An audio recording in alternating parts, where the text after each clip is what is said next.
Hey, everybody, welcome to another episode of the Dream Big podcast with Bob Goff and friends. I'm your co host, Scott Schimmel, and we're coming back after a week break last week, spending some time learning and listening. Bob, welcome back to the show. Yeah, hey everybody, Bob here. It has been a really challenging period of time. I think people's awareness, the things that are on their mind, the things that they're trying to sort out, and what we're all trying to do is find really safe, truthful voices to speak into a lot of confusion. And so I'm just so delighted that you get to listen into a conversation today. Yeah, we had probably 3 or 4 months ago this conversation with Harper Nichols. If you're not familiar with her, well, you're probably not on Instagram because she's been so active and such a fan for so many for years as a poet, as an artist. She really caught on by not telling her own story, but by telling other people's stories through art, through graphic design, through poetry.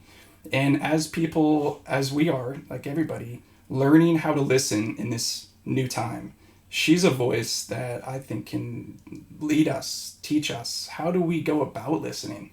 Because it's not necessarily our hearts that want to listen, but it's how do we do that well? How do we hold space for other people? How do we give them the time and chance to share their story and their experience? She's really an expert at that and really beautiful in how she approaches it. Yeah, and you can't tell someone else's story if you haven't taken the time to listen to it.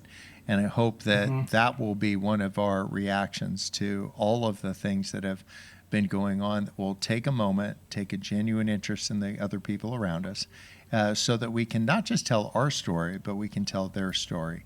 And so I hope you'll listen in to somebody that actually has done a terrific job of that, and so that we could start emulating that for ourselves.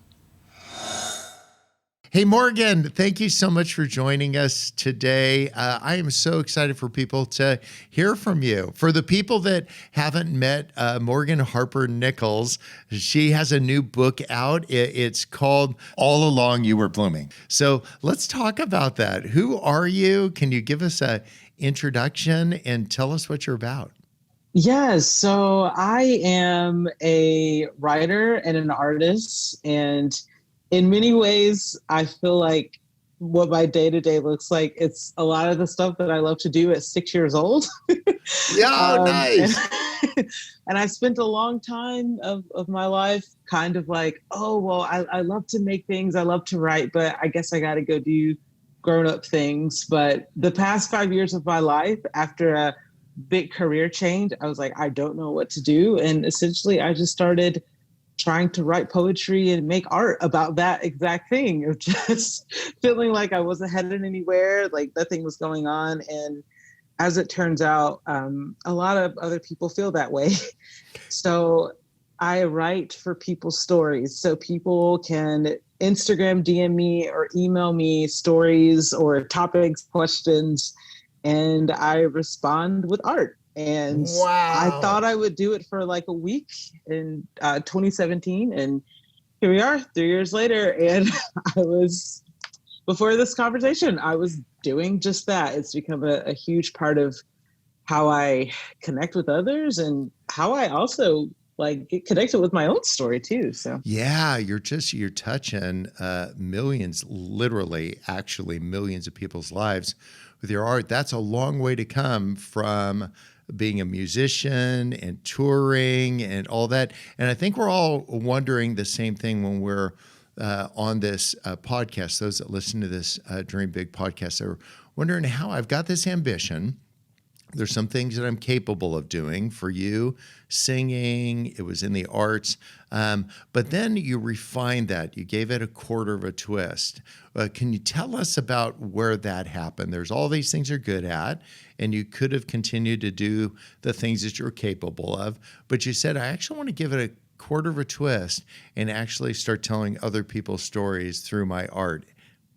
yeah, that's such a good question. I think for me, when I was 25 back in 2015, I had kind of been I had been doing music, and I had been trying to do all the the list of things that you do to be a professional singer-songwriter. I moved to Nashville. I was able to record an album, and I was doing all of these things. I was like, okay, this is what you have to do. Like, you have to tell your story. Like, you have to tell your story with your songs. Like, you have to like get photo shoots, and you have to like show where your hometown and all these things. And I was just kind of going through the list, and I did this for many years. And I kind of hit a point when I was 25 where I was looking around, and my husband and I were broke and we were just like, okay, well, this is fun, but I don't know if I can keep doing this. Like, maybe this is just like a childhood thing, and it's something I have to put behind me. Like, maybe my story is not good enough. And then I just went down a whole rabbit trail of maybe I'm not good enough. Maybe I shouldn't create at all. Oh, isn't that crazy? Where all that stuff, I'm just seeing quite a few people, though I can't see them in their cars or running or jogging, nodding their head to say like, wow, did I miss the turn? Is this, does it make sense? You start asking questions about really the core of who you are and all the expressions of who you are, because you got some feedback from the marketplace. And so we let the economy start driving our creativity. And I'm not sure we want to give the steering wheel to the marketplace to decide who you are. But you made a courageous step, because I've listened to your album and it's really good. You could have continued to do this, but you made that pivot. And so you're broke, and if you're listening and you're broke, it's actually awesome. You want to talk to somebody super uptight, find somebody who owns a Gulfstream, because they're afraid they're going to lose the Gulfstream. If you're broke, I mean, what's a bad day? I mean, broker? Like, nowhere to go from down. Yeah. That's very true. Yeah, so maybe I'm not saying put a happy face on it, but to actually reality check to say, okay, so the economics haven't worked for us in singing, songwriting, but I think there was much more than just saying, how can we make more money? In everything I've read and seen, you said, how do I make a bigger difference? Yeah. So walk us through that. Yeah. Yeah. So I think at the core of my pursuit in music and wanting to do more music, I think what I found was like, I think at the core, like, I just really want to connect with others. And that just came from a place of, growing up, I'm a homeschool preacher's kid, and my parents are pastors of a really small church in Georgia where I grew up. And my circle of people was always relatively small, especially being homeschooled. It was just my sister and I. So we were even weird in the homeschool community, because a lot of the other homeschool families, like, there were multiple kids, and I often just felt like, where are my friends? Where are my people? Like, where do I fit? So music was a way that I could connect with others. So I think because that became like the first thing that I sort of found, it was like, oh, well, that's it. That's the thing I have to do. And I got to be really good at it. And I got to be able to like pay the bills with it. And if not, then I don't know what I'm going to do. So I think when I hit kind of rock bottom in 2015 and getting into 2016, it was like, I don't think I can keep going down this path because it's just not working. That was when I slowly but surely just started to see just a little bit, like, maybe there are other ways to connect with people. Like, yeah, maybe I don't have to put everything into trying to be a touring musician. Like, maybe there are other ways to be a musician. Maybe there are other ways to tell stories. And I don't know what those things are. So I spent a while just starting to try to figure that out. I didn't know what it was, but I was just like, there are other things. I don't know what I'm good at or what's worth pursuing. But I was like, I do know that people's stories and connecting with people, like, makes me feel less alone in this world. Isn't it crazy? And for those of you that haven't experienced this force of nature that I'm talking to right now, I mean, your connection with people has spanned, like, it's millions of people that you've done. And you found that through helping connect other people's stories and to take your artistry. And so, just a word of encouragement for those that need to pull over to the side of the road, take a breath, stop driving like a maniac because you're just angry. What you need to do is to say, wow, a couple things haven't worked. What if we just catch our breath and say, is there another way? Can I give that a quarter of a twist? What was your quarter of a twist move from trying to connect people with music to what you're doing now with your art and telling stories? Mm-hmm. Yes. So I would say that twist was when I started to realize that I had been attaching everything that I wrote to how was this a song? And then one night I wrote this incredibly vulnerable poem in my journal, but I think, and this was in 2016, and I think in that moment, maybe I was like, oh, this is normally a place where I like write music that maybe a hit someday. But I'm like, these words feel like they're too vulnerable to like be fit into a song. I was like, they also don't rhyme. They also don't like fit into like a song, traditional strong structure. So it was like, what is this? I don't know, but I feel like it had to come out. I felt like it was all of these questions that I was starting to have, all of these feelings of feeling like a failure that I was starting to have.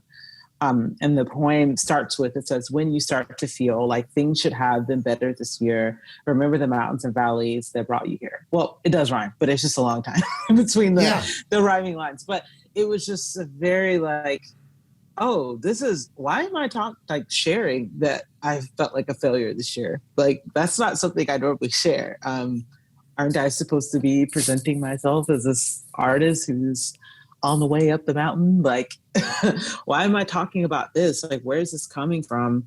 So I wrote that down and I read it and I was just like, sounds great, but I don't know if I really believe it. I don't really know if the mountains and valleys that let me here are. Oh, can we just pause and hover over that for a second? Because I think a lot of people, as they're exploring these ambitions and opportunities that they're making along the way, they will make a statement, kind of speak it into the world, not really knowing if this is true or not. And what will happen sometimes is it will speak a truth into the world, and then we'll let the marketplace tell us whether that's true or not. And I want to call BS on that. I want to say, actually, can you say things that are true, whether they echo off of other people in the marketplace or not? That was a moment where you just wrote some true words about yourself and you said, I'm going to claim these to be true for me. And in that authenticity, that's where a lot of the beauty comes from. Absolutely. I agree with that so much.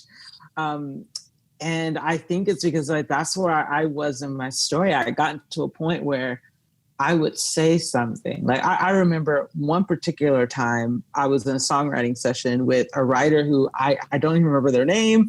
I barely remember what they look like. And I said something about, I want to write something about where I've come from. This is like years before that ended up happening. I was like, I want to write something about where I've come from. And I started to give some examples. And they said to me, oh no, we can't write about the past right now. Like we got to write about the future. It's got to be positive. And that little thing they said, which was just them, honestly, I truly believe they were just trying to help me as like a commercial songwriter. I end up taking that and turning that into, oh, so we don't talk about the past. Like we don't talk about the struggle like that.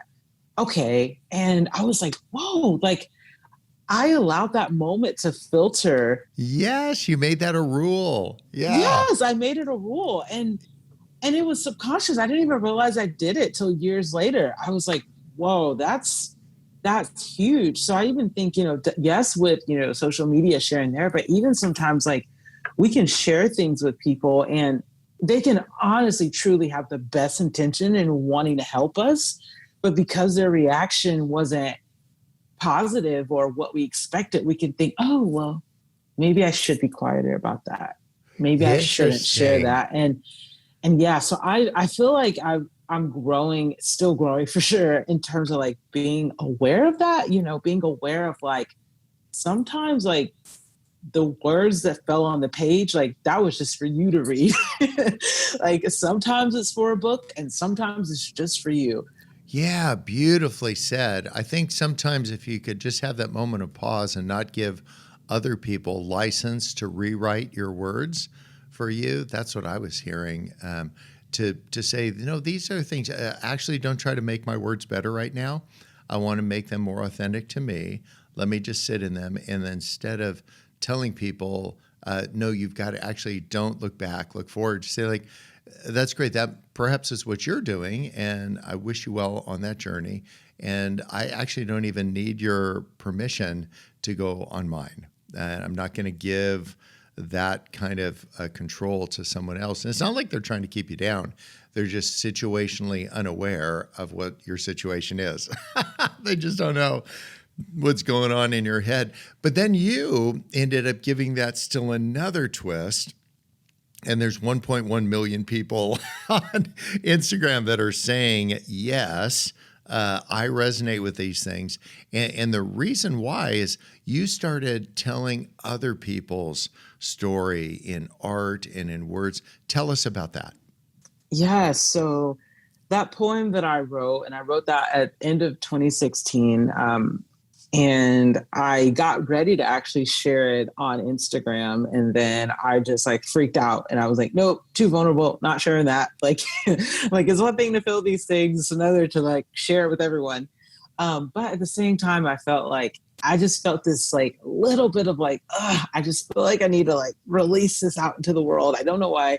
So I shared it on another platform. I shared it on Pinterest, which at the time was just like a personal space for me. I wasn't really like sharing there publicly. The account was public, but it wasn't like, so I shared it there. I didn't use tags or link it to a website or anything. I just shared it there. And then that following January, I ended up finding out that it had been over that holiday period from November to January, it had been repinned over 100,000 times.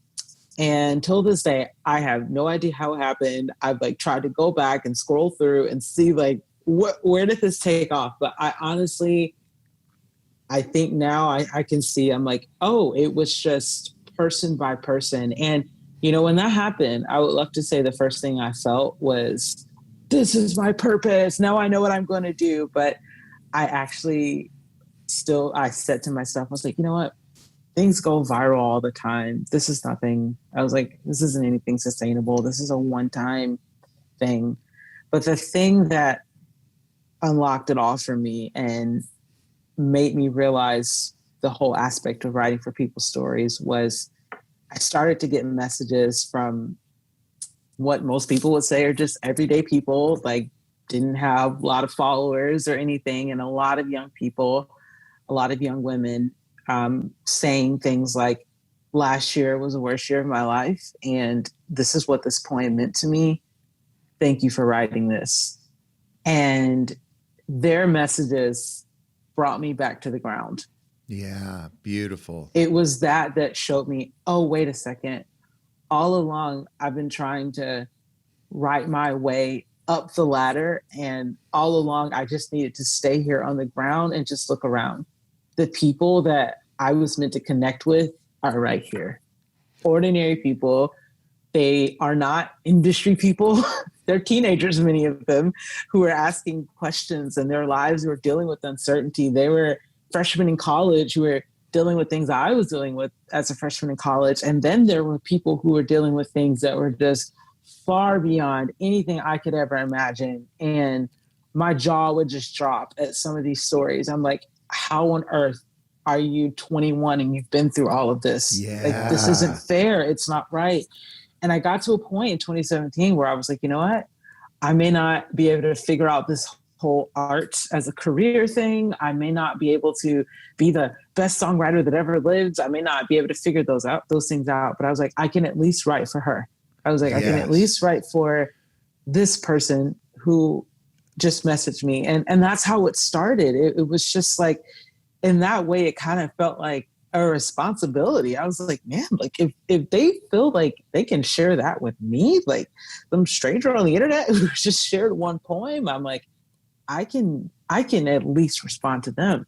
Actually, you created this place where people felt safe. And if you haven't been exposed to what Morgan is doing, she is connecting with people. They are submitting their stories to her. She will make some artwork around that and send it back to them. And then also, you'll anonymously, without attribution to them, offer into the world some beautiful truth about that. And I think that there's something super important about just creating safe places, and that's where you go. Wherever you go is a safe place. You don't need to get a hoodie that says safe place. What you need to do is just create them by your conduct, to say, you're welcome, bring your ish in here and we'll sort it out. We will figure it out together. And that's really been beautiful. I just want to thank you for releasing that. What's next for you? Will you continue to do this? I know you've taken some of your beautiful poems. They are in this new book that's out. What's next for you as we're thinking about you? Yes. So this past year, I've had some really surprisingly, like, just beautiful experiences with people that it just totally caught me off guard, and it's been inspiring me a lot. So at this point, I've lost track for how many people that I've written for, because I there's a point where I was doing this every day, and I still do it every week. And I've had 3 separate moments where someone walked up to me with their phone in hand, showing me like, "Hey, you wrote this for me." And Oh, in all beautiful. 3 of those moments, and I live in Orange County, California, all 3 of them they all happened in Southern California, and they all happened where, and I don't know a lot of times, like, where people are when I'm writing for them. And they all 3 of them, the second I saw it, I remembered everything. I remembered when they Yeah, messaged me. I beautiful. remember opening their message. I remember, and I was like, whoa, this is weird. And I like it. So You know what I'm thinking about too, Morgan, is the power that our listeners have to do the same thing in other people's lives. I To tell people all say, the time, please steal my ideas. I'm like, if yeah, you hear any of this and any of it inspires your own thing, I was like, absolutely use it. I was like, don't give me credit. I don't care. Because it's just taught me so much. And I'm just like, I think it's just, in a time where connection feels really difficult for a lot of people. It's like we have all of these ways to connect, and then for so many of us are like, where are my people? Like, why do I feel alone? Like, if you can hear anything I say that inspires you to make something for others. So one thing I'm working on now is I just signed up for fine art classes. nice, go girl. I'm a self-taught artist, so everything I make is just self-taught on my iPad. But my goal is to learn how to be a portrait artist, and I want to start doing this in real life. So I want to start sitting with people, hearing their stories, painting portraits. So I don't know what that looks like. I'm a major amateur right now, but that's what's next. I want to continue to dig deeper into, like, how can this be like a real life thing? How can we kind of get out of email? Nothing wrong with that, but email and Instagram, and how can we bring this into real life space? So Yeah, so here's the transition to the action part of where we go. I don't care if you just make stick figures and you're listening to this. What Morgan has been doing is creating a safe spot, and you and I can do that. Just let people know you're a safe spot by not telling everybody about what God said to you. And second, bring all your creativity. If you make custard pies, make a custard pie and put a poem on the top of it and send it my way. But if you're an artist, if you're creative, if you're just good with your words, let people know you're listening to them. That's what Morgan has done. And it's really resonated with several generations of people right now. And so just use what you got in your hand, whatever it is, use that and let people know that they're heard. And if you repeat back, if you reflect back to people, this is what I heard, boy, people will feel that connection that you're talking about, Morgan. So thank you for doing this. If you're following on Instagram, join a whole pile of people, Morgan, Harper, Nichols, and listen to her music. But this is just another co-venturer trying to be more and more authentic, as are you. with the things that are going on in your life and not making it all about you. That's what I love, Morgan, about what you're doing. You're making it all about the people around you, and that won't just work, it'll last. And that's what you're looking for. Thank you. Appreciate you making the time. Thank you. Thank you. Yes, everything that you just, my eyes are just like closed. And I was like, yes, thank you. I need these reminders. So thank you so much. Well, Bob, it occurred to me a couple days ago, thinking about this conversation again, that this is a time ripe for poets and artists.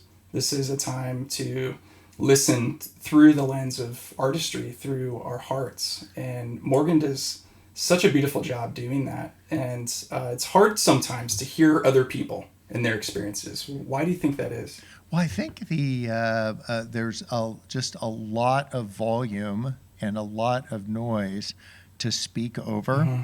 And so sometimes when we're trying to speak over a lot of the noise, just many, many voices speaking at the same time, it can sound like we're shouting when we're really just trying to speak over the noise. You're not trying to shout at all. You're just trying to be heard. Yeah. And so as we have many people who have important things to say, and the things that are worth hearing, we just want to make sure that we take advantage of wide spots in the road where we can just actually sit down and listen. And I hope that this is a time for you, as you've listened to Morgan, that you can actually reflect. You can think, what are the voices out there that I could actually learn? How could I tell someone else's story better? How could I be picky with my words? How could I use my words as art to express these complicated thoughts in a really noisy atmosphere? It can feel threatening. I think I'm watching with my friends and family. It can feel threatening to hear an alternative perspective, to hear people that you love have gone through hard things. I think it could feel threatening to your sense of what's right and wrong. I think it could feel threatening to your sense of what's real, what's not real, your own sense of how the world works. But I loved something that she said. She said, at the core, I just want to connect with others. And it comes back to a message, obviously, that you're so keen on, and that's love everybody always. Seek to love, seek to understand, seek to genuinely care what other people are going through, and create a space for them to share their heart and to share their voice and their experience. Sometimes we think advocacy is raising our voice. We have a picture. I had a picture before I was a lawyer for 30 years of what lawyers do. And advocacy sometimes starts by listening, having a better understanding, and then from a point of humility to say, boy, with a humble voice, how can I add mine to help you tell your story? Well, thanks for listening, folks. We will be with you again next week. The Dream Big podcast finally has a book to go along with it. Bob's new book, called Dream Big, is now available for pre-order. Go to thedreambigbook.com to pre-order your copy today.